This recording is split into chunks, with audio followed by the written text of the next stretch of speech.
الحمد للہ رب العالمین والصلاة والسلام علی سید الانبیاء والمرسلین وعلی آلہ الطیبین واصحابہ اجمعین اما بعد قال اللہ تبارک وتعالی جل شانہ فی کلامہ المجید فی سورۃ الاحزاب اعوذ باللہ من الشیطان الرجیم انما یرید اللہ لیذہب عنکم الرجس اہل البیت ویطہرکم تطہیرا آمنت باللہ وصدق اللہ مولانا العظیم وقال تبارک وتعالی فی شان حبیبہ الکریم علیہ تحیۃ والتسلیم ان اللہ وملائکتہ یصلون علی النبی یا ایہا الذین آمنوا صلوا علیہ وسلموا تسلیما اللہم صلی علی سیدنا ومولانا محمد طب القلوب ودوائها وعافیت الابدان وشفائها ونور الابصار وضیائها وآلہ وصحبہ دائما ابدا سرمدا بلغ العلا بکمالہ کشف الدجی بجمالہ حسنت جمیع وخصالہ صلو علیہ وآلہ مریم از یک نسبت عیسیٰ عزیز از سہ نسبت حضرت زہرا عزیز نور چشم رحمت للعالمین امام اولین و آخرین بانوے تاجدار حل عطا بانوے تاجدار حل عطا مرتضی مشکل کشا شیر خدا مادر مرکز پرکار عشق مادر مرکز پرکار عشق مادر قافلہ سالار عشق نور بنت نور زوج نور ام نور نور نور مطلق کی کنیز اللہ لہنا نور کا تیری نسل پاک میں ہے بچہ بچہ نور کا تو ہے عین نور تیرا سب گھرانہ نور کا اما بعد حضرات محترم علوی شتاری چینل کے توسط سے آج آپ کی خدمت عالیہ میں ایک ایسی عظیم ہستی کا تذکرہ کرنے کی سعادت حاصل کروں گا کہ جن کا نام لینے سے پہلے اپنی زبان کو 1000 مرتبہ بھی گلاب کے پانی سے غسل دے دوں تو تب بھی وہ نام لینا گستاخی اور بے ادبی ہوگا، قلم کو 100 مرتبہ غسل دے کر کے وہ نام لکھوں تو تب بھی اس نام کی طہارت کا حق ادا نہیں ہوگا، یعنی سیدہ کائنات، ملکہ کائنات، زوجہ مولائے کائنات، ام سیدین کائنات، آمت خالق کائنات، بنت مقصود کائنات، سیدہ طیبہ طاہرہ راضیہ مرضیہ سیدہ فاطمہ الزہرا البتول بنت محمد رسول اللہ صلی اللہ علیہ وآلہ وسلم رضی اللہ تعالی عنہ۔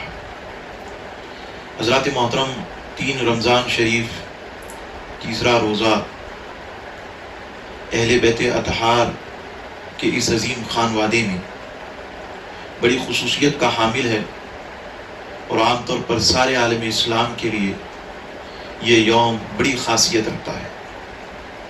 آج کے دن کو سیدہ کائنات بی بی فاطمہ الزہرا سلام اللہ علیہا رضی اللہ تعالی عنہا کے وصال پاک سے نسبت ہے۔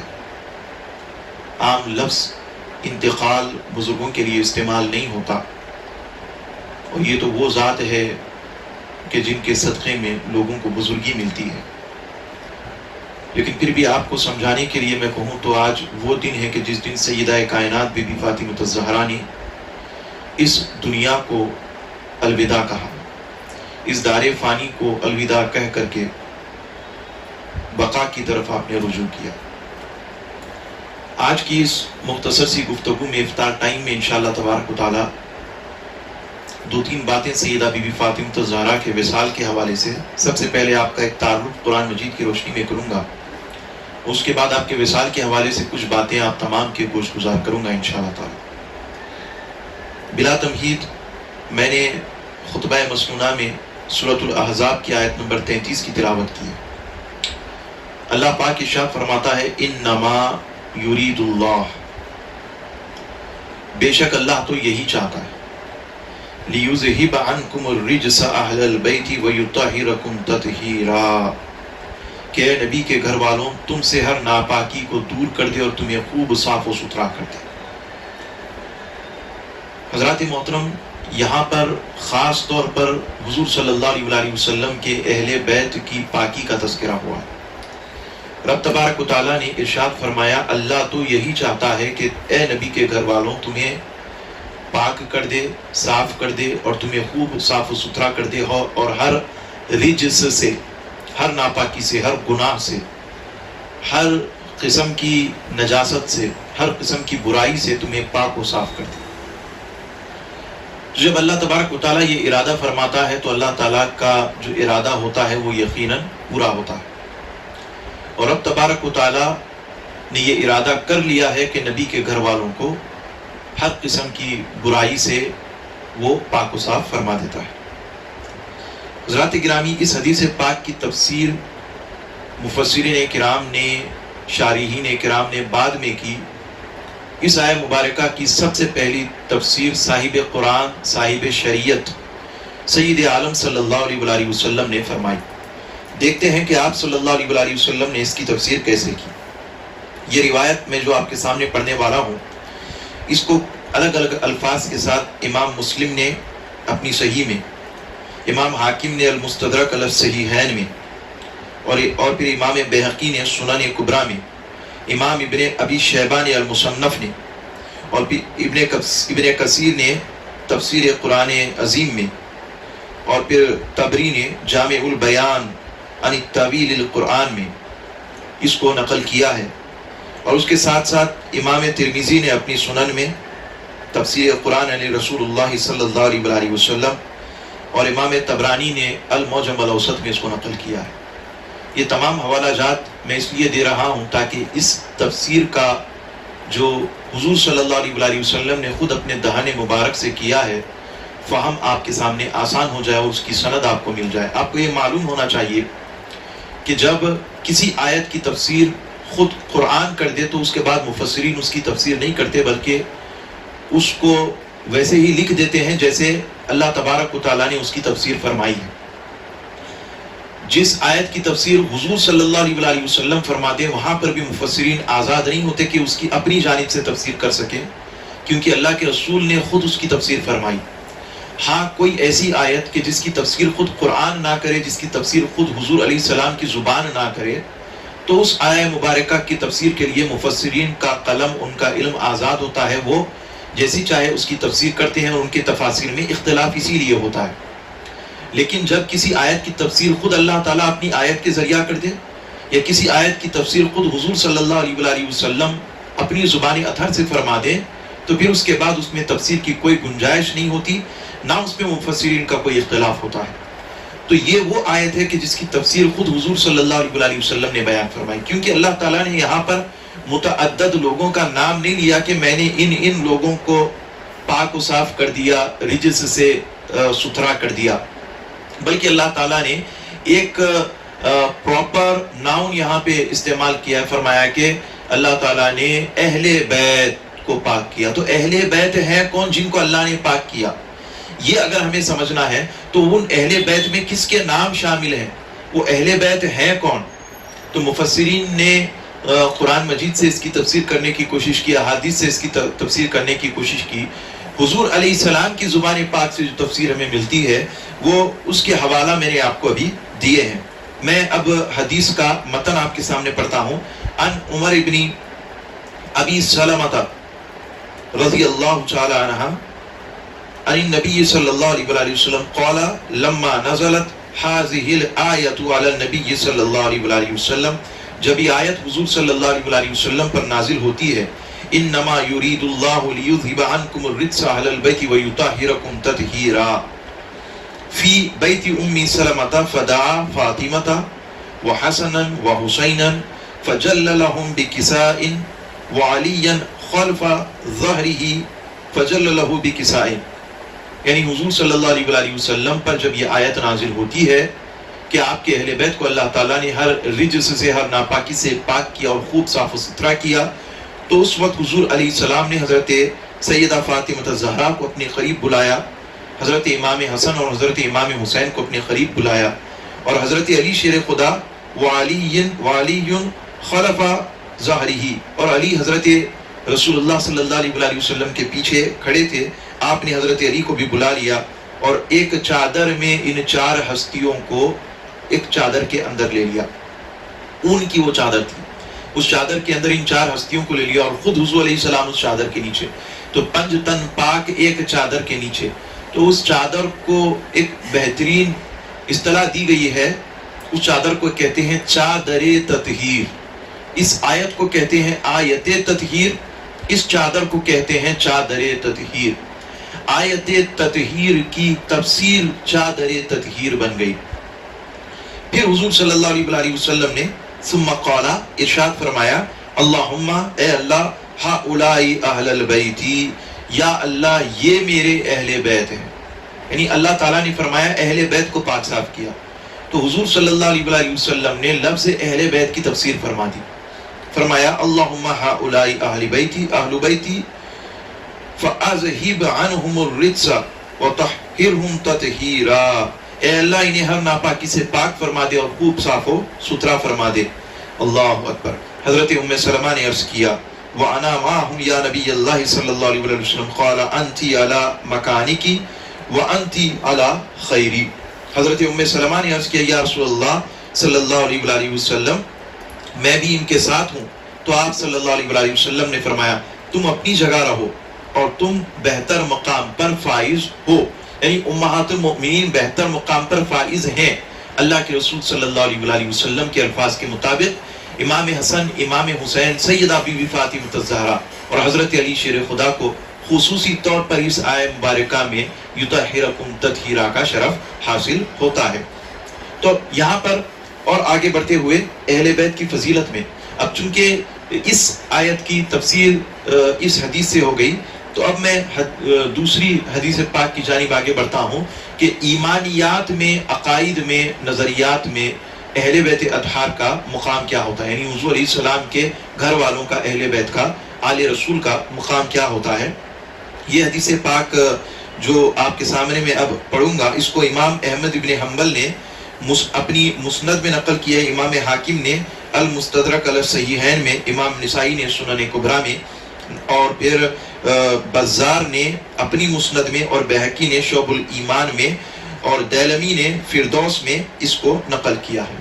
اب الگ الگ یہ سارے حوالہ جات دینے کے بعد حدیث پاک کا آخری ٹکڑا آپ کے سامنے میں پڑھتا ہوں کہ حضور علیہ السلام ارشاد فرماتے ہیں، والذی نفسی بیدہ، اس رب کی قسم جس کے قبضہ قدرت میں میری جان ہے، لا تدخل القلب رجل ایمانو، کسی آدمی کے، کسی شخص کے دل میں ایمان داخل نہیں ہو سکتا، حتی، جب تک کہ یحبکم اللہ، وہ اللہ تعالیٰ سے محبت نہ کرے، ولی رسولہ، اور اس کے رسول سے، ولی قرابتی، اور میرے اہل بیت سے۔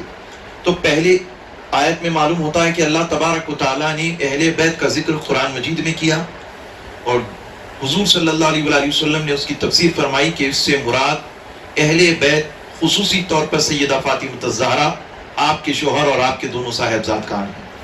اور ایک حدیث پاک جو عام طور پہ اہل بیت اطہار کی شان میں آہی جاتی ہے، جس کے حوالہ میں نے آپ کے سامنے رکھے، اسے یہ معلوم ہوتا ہے کہ کسی شخص کے دل میں ایمان داخل ہو ہی نہیں سکتا جب تک کہ وہ اللہ، اس کے رسول اور رسول کے گھر والوں سے محبت نہ کرے۔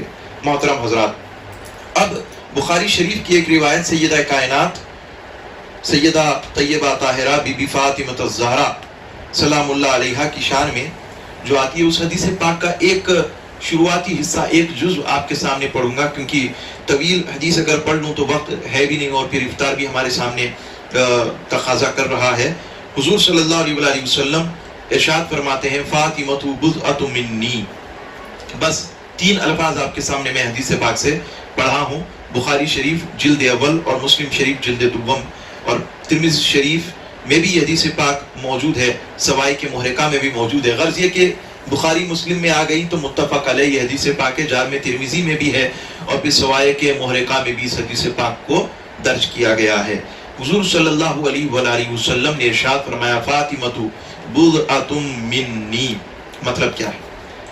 بضع کا مطلب ہوتا ہے جز، بضع کا مطلب کچھ مفسرین کہتے ہیں 1/3 حصہ، یا اگر ہم عام فہم الفاظ میں کہیں تو بضع کا مطلب ہوتا ہے بضعۃ منی۔ اگر حضور علیہ السلام کے جو الفاظ ہیں بضعۃ منی، تو بضعۃ منی کا معنی ہوتا ہے کہ فاطمہ میرے جسم کا ایک حصہ ہے۔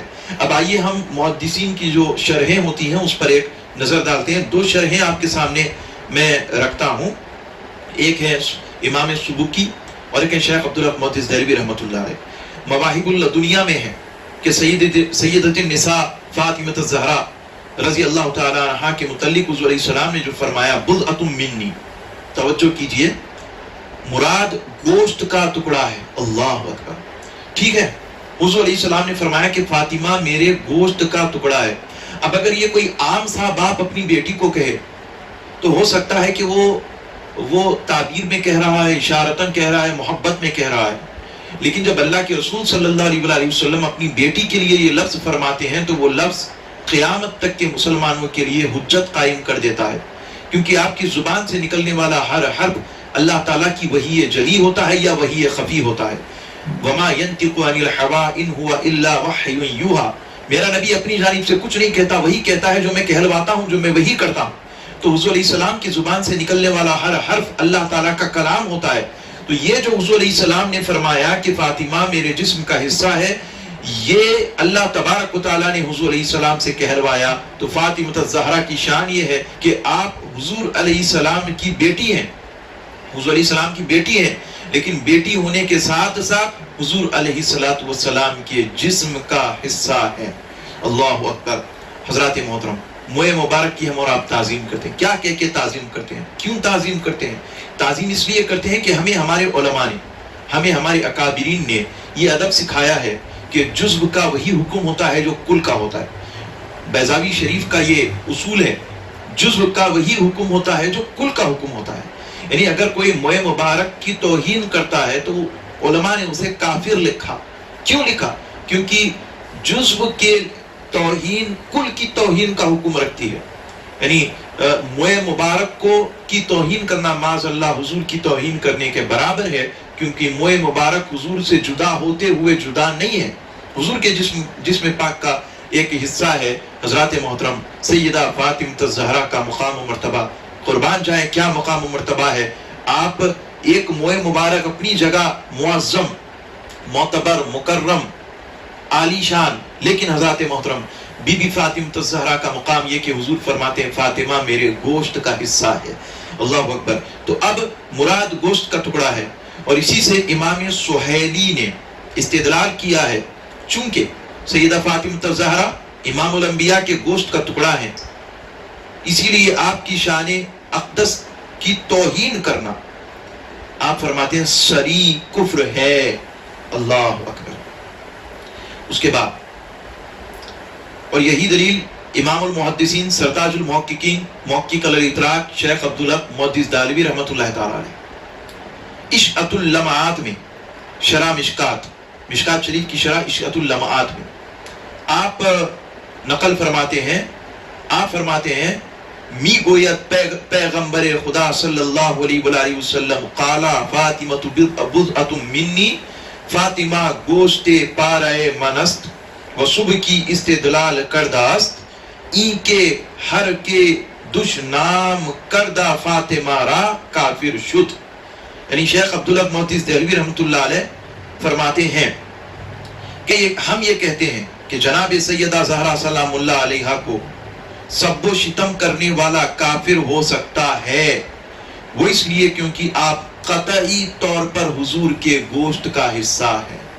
اللہ اکبر۔ ہمیں سیدہ فاطمہ الزہرا کی قدر شناسی ہونی چاہیے، آپ کے مقام و مرتبہ کو ہمیں سمجھنا چاہیے۔ اللہ تعالیٰ جب کسی کو بہت بڑا مقام عطا فرماتا ہے تو اللہ کے بندوں کو سمجھنا چاہیے کہ اللہ تعالیٰ نے ان کو وہ مقام عطا فرمایا ہے۔ تاکہ جب تک مقام اور مرتبہ اور رتبہ سمجھ میں نہ آئے اس وقت ان کے قابل قدر نہیں ہوتی، ان کی قدر کا حق ادا نہیں ہوتا۔ علامہ حسن رضا خان صاحب کیا خوب فرماتے ہیں، ان کے گھر کو بے اجازت جبرائیل بھی جاتے نہیں، ان کے گھر کو بے اجازت جبرائیل بھی جاتے نہیں۔ کس کے گھر؟ سیدہ زہرا کے گھر۔ ان کے گھر کو بے اجازت جبرائیل بھی جاتے نہیں، قدر والے جانتے ہیں قدر و شان اہل بیت۔ حضرات محترم، ایک اور بات میں عرض کرنا چاہتا ہوں، بس ایک موازنہ۔ شیخ عبدالحق محدث دہلوی رحمۃ اللہ تعالیٰ علیہ نے تحقیق فرمائی۔ آپ فرماتے ہیں ایک مسئلہ آپ کے سامنے درپیش ہوتا ہے، آپ کہتے ہیں کہ عرش اعظم افضل ہے یا حضور صلی اللہ علیہ وآلہ وسلم کے کفن مبارکہ سے لگی ہوئی مٹی افضل ہے؟ تو شیخ عبدالحق محدث دہلوی رحمۃ اللہ تعالیٰ علیہ فرماتے ہیں کہ یقیناً سید عالم صلی اللہ علیہ وآلہ وسلم کے مزار پاک سے، بلکہ آپ کے جسم اطہر سے جو کفن لگا ہوا ہے اس کفن مبارکہ کو لگی ہوئی مٹی عرش اعظم سے افضل ہے۔ کہا کہ افضل کیوں ہے؟ افضل اس لیے ہے کہ عرش اعظم کو حضور علیہ السلام سے جو نسبت حاصل ہے وہ حضور کے جسم سے نہیں ہے، اور حضور کی قبر پاک کی جو مٹی ہے کفن مبارکہ کو لگی ہوئی وہ ہمیشہ حضور علیہ السلام کے کفن مبارکہ سے مس ہوتی ہے۔ تو لہٰذا حضور صلی اللہ علیہ وآلہ وسلم کے جسم پاک سے لگی ہوئی مٹی عرش اعظم سے افضل ہوتی ہے، تو وہ سیدہ زہرا جو حضور کے جسم کا ٹکڑا ہے، جو حضور علیہ السلام کے جسم پاک کے گوشت کا ایک حصہ ہے، تو آپ سمجھ جائیں کہ کیا وہ مقام ہوگا، کیا وہ مرتبہ ہوگا رب کی بارگاہ میں، آپ کی افضلیت اور آپ کی فضیلت کا عالم کیا ہوگا۔ حضرات محترم، میں بڑی تیزی کے ساتھ آگے بڑھتا ہوں۔ آج دن ہے سیدہ کائنات کے وصال کا، 10 محرم امام حسین علیہ السلام کی شہادت کا دن، بڑے کرب کا دن، بڑے غم کا دن۔ لیکن حضرات محترم، 3 محرم وہ دن ہے، 3 رمضان وہ دن ہے کہ جس دن حسین روئے تھے، 3 رمضان وہ دن ہے جس دن امام حسن روئے تھے، یہ وہ دن ہے جس دن حضرت زینب اور حضرت ام کلثوم روئے تھے، تڑپ تڑپ کر روئے تھے، یہ وہ دن ہے کہ جس دن حضرت علی شیر خدا کی آنکھوں سے اتنے آنسو نکلے تھے کہ آپ کے رخسار مبارک، آپ کی ریش مبارک آپ کے آنسوؤں سے تر ہو گئی تھی۔ روایت میں آتا ہے کہ حضور علیہ السلام کے وصال کے بعد سیدہ کائنات بڑی مضطرب رہتی تھی کہ حضور صلی اللہ علیہ وآلہ وسلم آپ سے جدا ہو گئے۔ غرض یہ کہ 6 مہینے جیسے تیسے اس غم میں، اس تکلیف میں گزرے، تو یہی 1-2 رمضان کا زمانہ تھا، 1-2 رمضان کی وہ تاریخ تھی، 1 یا 2 رمضان۔ حضرت علی 11 ہجری تھی، حضرت علی نے دیکھا سیدہ کائنات کے چہرے پر مسرت کے آثار، حشاش بشاش ہے۔ حضرت علی نے پوچھا کہ اے فاطمہ، 6 مہینے سے میں نے آپ کے چہرے پہ خوشی نہیں دیکھی، آج یہ دیکھتا ہوں کہ آپ کا چہرہ بحال ہے۔ سیدہ کائنات نے فرمایا کہ ہاں میرے سرتاج، میں نے خواب میں دیکھا، میرے بابا جان سید عالم صلی اللہ علیہ وآلہ وسلم نے مجھے بشارت دی کہ اب میں کل یعنی 3 رمضان کو اس دنیا فانی کو الوداع کہہ کر کے میرے بابا جان حضور صلی اللہ علیہ وآلہ وسلم سے جا ملوں گی۔ یا علی، مجھ پر اس وقت شوق زیارت مصطفیٰ کا غلبہ ہے، اور مجھے یقین ہے کہ یا تو آج رات یا تو کل، یہ 2 رمضان کو سیدہ نے کہا، اپنے ابا حضور کے پاس پہنچ جاؤں گی، میری رخصت کا وقت انتہائی قریب ہے۔ اب جو سیدہ فرماتی ہیں آپ دیکھیں، اللہ اکبر، کہ کیسے ایام 11 ہجری کا رمضان لے کر کے آیا تھا۔ یہی وجہ ہے کہ میں نے آج روٹیاں پکا دی کہ کل میرے کفن دفن اور میری مصیبت میں مصروف و مشغول ہوں گے، اور میرے بچوں کو بھوکے نہ رہنا پڑے، اسی لیے میں نے روٹیاں پکا لی، اور اپنے بچوں کے کپڑے میں نے اس لیے دھوئے کہ میرے بعد شاید کوئی میرے یتیموں کے کپڑے نہ دھوئے، اور میرے بچوں کا حال اظہار کوئی پوچھے یا نہ پوچھے۔ میں چاہتی ہوں کہ اپنے بچوں کے سر میں کنگھی کر کے ان کی زلفیں سوار دوں، اور ان کی زلفیں سوار کر کے ان کے چہرے آج دیکھوں۔ نہ معلوم ان کے گرد و غبار میں گیسو کوئی کل صاف کرے سوارے یا نہ سوارے. اللہ اکبر. حضرت علی شیر خدا کے سامنے سیدہ کائنات یہ الفاظ کہ آج کا دن کتنا معتبر دن ہے، آج کا دن کتنا درد و تکلیف والا دن ہے ان کے لیے جو سیدہ سے محبت کرتے ہیں، ان کے لیے جو علی اور حسنین سے محبت کرتے ہیں.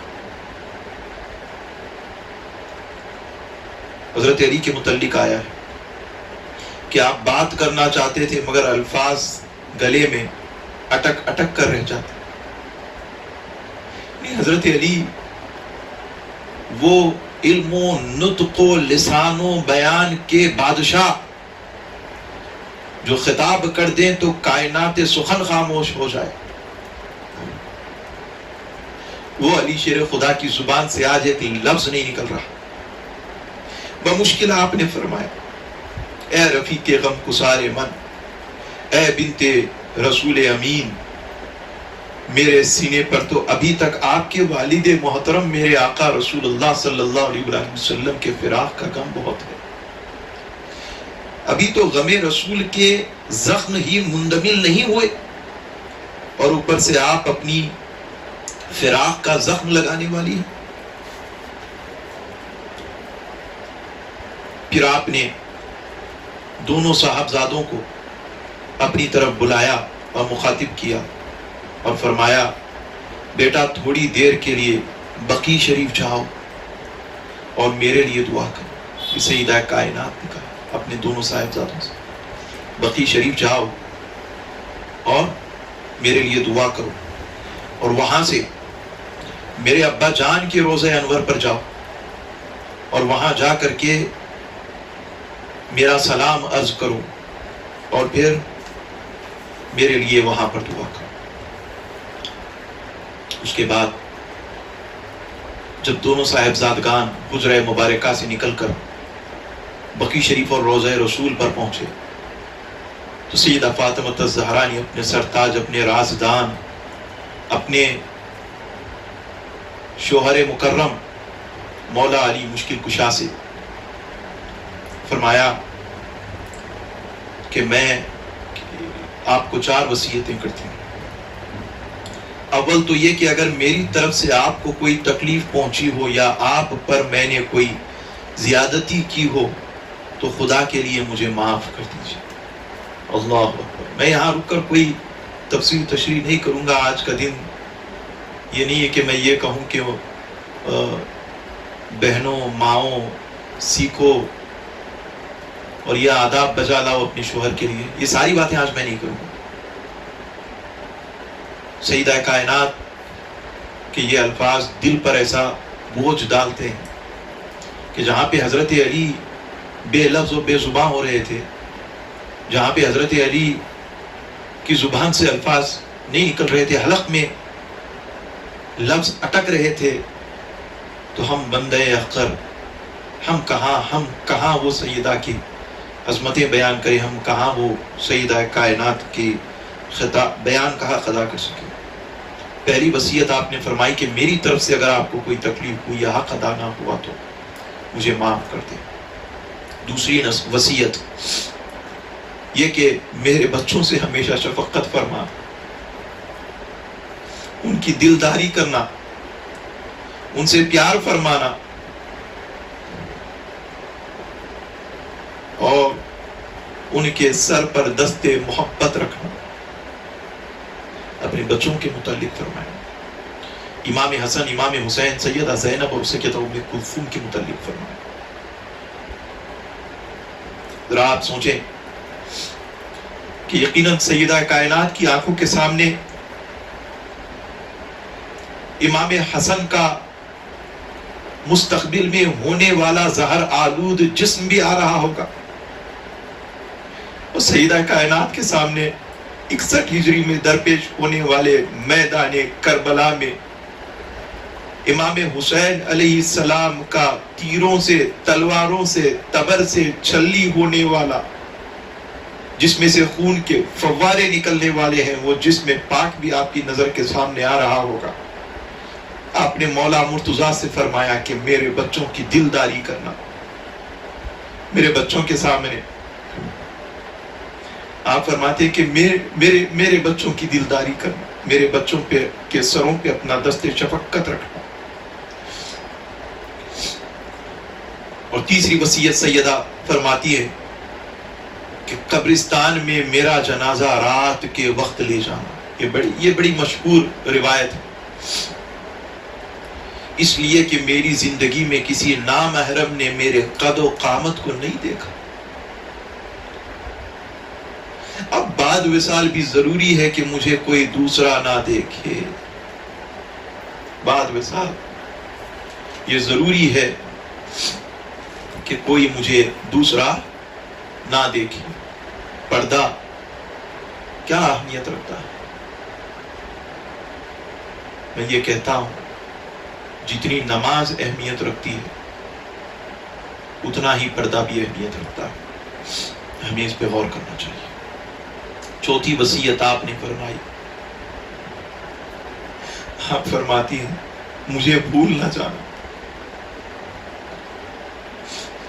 میری قبر پر تشریف لاتے رہنا اور میرے لیے دعائے خیر فرمانا،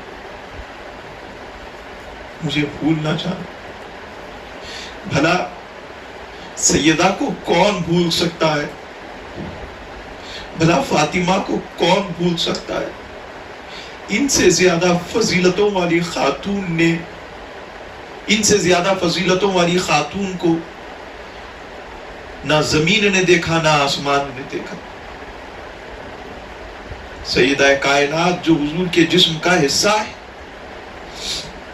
اللہ اکبر، آپ کو کون بھولے؟ آپ حضرت علی سے کہتی ہے مجھے بھول نہ جانا، میری قبر پر تشریف لانا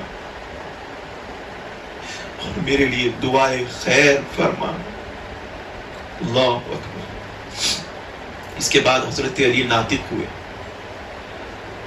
آپ ارشاد فرماتے ہیں پہلی بات تو یہ ہے کہ اگر میری طرف سے آپ کی خدمت میں تقصیر ہوئی، یعنی کوئی کمی بیشی رہ گئی، تو مجھے معاف فرما دینا۔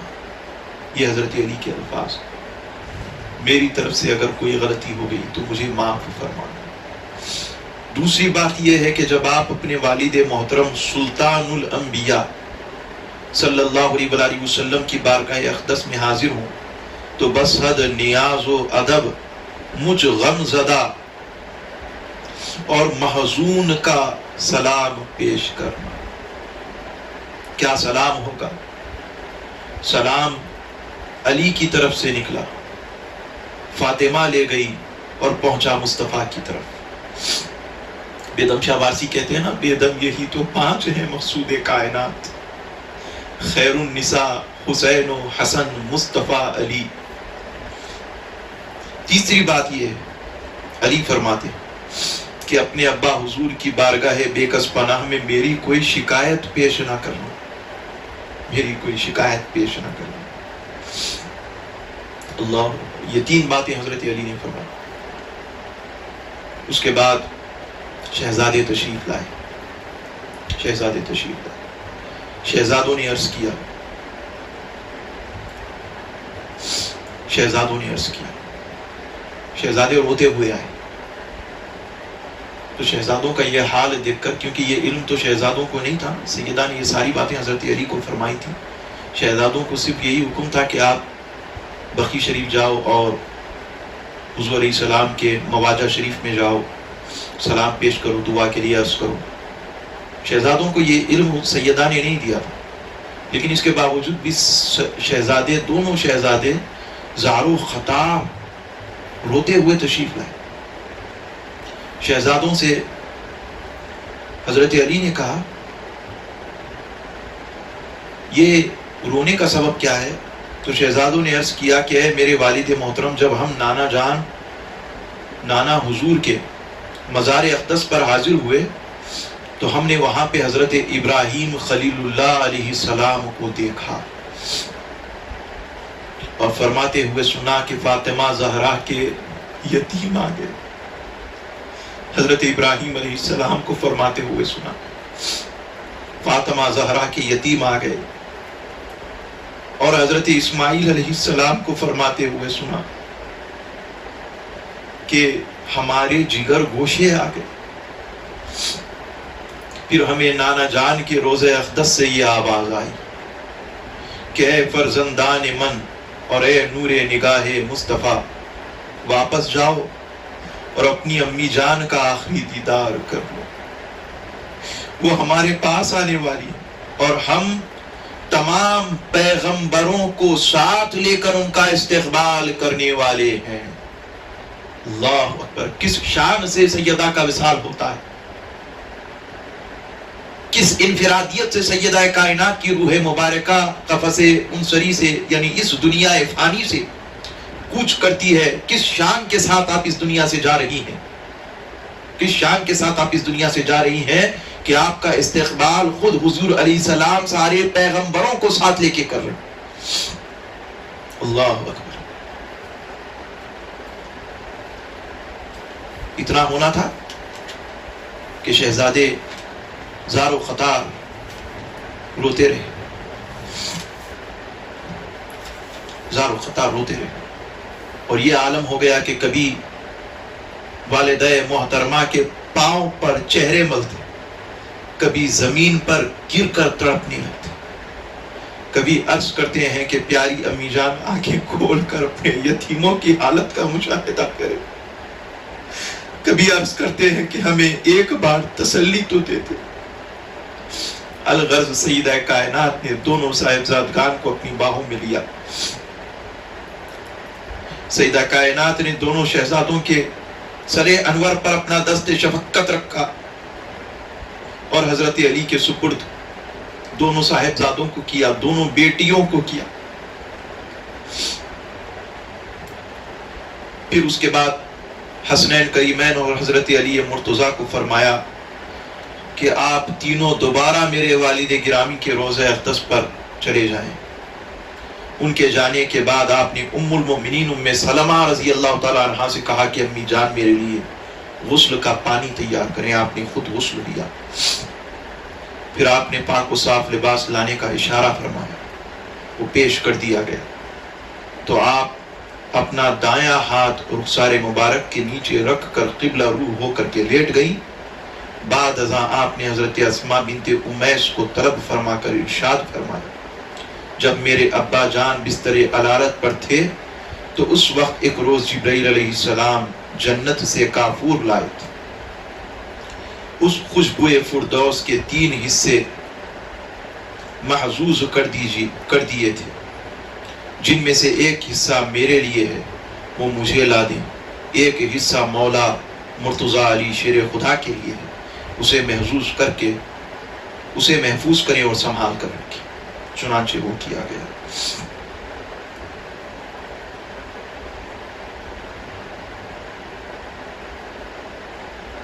اور اس کے بعد حضرت اسماء سے کہا کہ اب آپ چلی جائیں، مجھے تنہا چھوڑ دیں. حضرت اسماء فرماتی ہیں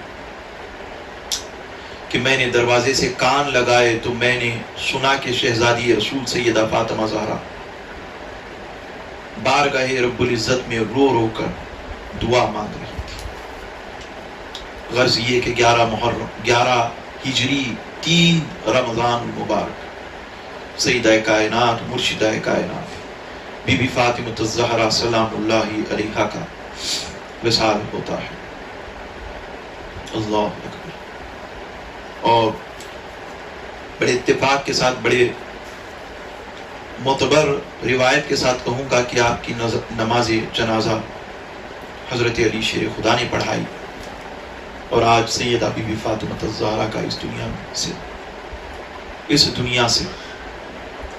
سے رب کی جانب وصال ہو گیا. یاد کیجئے گا بی بی فاطمہ الزہرا کو، آپ کے شہزادوں کو، محبت کیجئے گا اہل بیت سے، بی بی فاطمہ الزہرا کی اولاد سے، سادات سے تعظیم کیجئے گا، اگرچہ کہ ان کی تعظیم کا کوئی حق ادا نہیں کر سکتا. اپنی گفتگو کو یہی تمام کرتا ہوں. اللہ تعالیٰ آپ کا روزہ قبول فرمائے، ہماری گفتگو قبول فرمائے، اور سیدہ کے وسیلے سے مجھے اور آپ کو قیامت تک ہماری نسلوں کو رب تبارک و تعالی مسلمان رکھے، با ایمان رکھے، خیر و عافیت کے ساتھ دنیا میں رکھے، اور خیر و عافیت کے ساتھ دنیا سے الوداع کرے، اور خیر و عافیت کے ساتھ موت عطا فرمائے، خیر و عافیت کے ساتھ آخرت سیدہ فاطمہ الزہرا کے سائے میں عطا فرمائے برحمتک یا ارحم الراحمین۔